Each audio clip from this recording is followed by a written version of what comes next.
Hi, I'm Paul Antonio.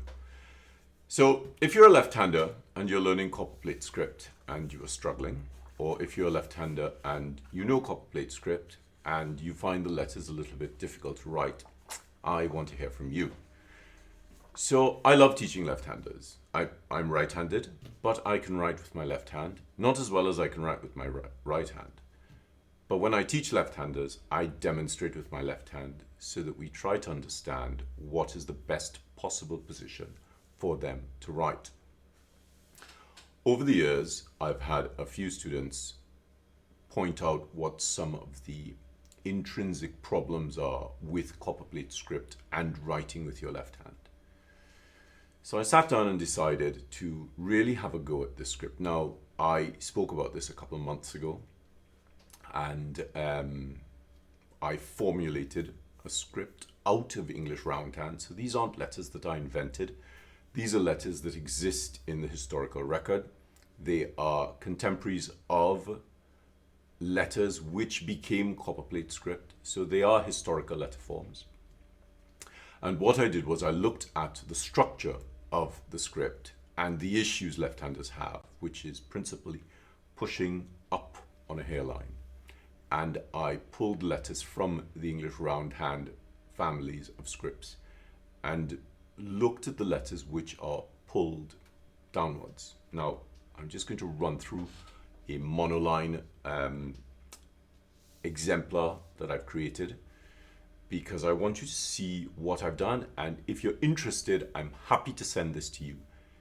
The ductus marks are there, but the starting points are not, because I kind of want to hear back from you once you start working through this. So if you're a left-hander learning Copperplate, or you know left-handers learning Copperplate and they're struggling, please get them to contact me. So get them to send an email to classes@PAScribe.com, and the subject is left-handers. So I'll put that in the information. So this is the script that I've come up with. Sorry. New camera, still learning this camera. So this is what Copperplate Majuscules for left-handers. So the idea is you are pulling rather than pushing. I've changed the shape of the B and the D and the E, obviously, and the F. So these are the letters, and as I said, I'm happy to send this to you as a file for you to work through.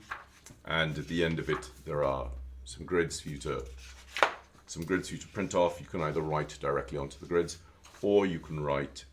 You can use the darkest one as a guideline, a guide sheet underneath some layout or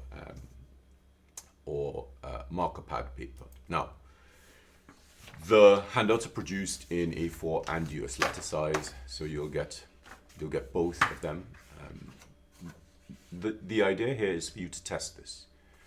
I've not done it with a nib. I mean, I have written them with a nib, but I've not done the exemplar with a nib because I felt I wanted you to kind of figure that out and see how it felt for you. I would really love your feedback on this because I really think this can help a lot of people who are struggling with the script.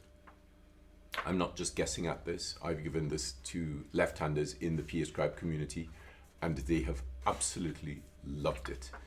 And I've heard some great comments back from them. And so I thought, there are lots of my followers on Instagram, on Facebook, on YouTube, who are not in the PAScribe community. And I thought it would be good to hear back from you guys as well. So thank you very much.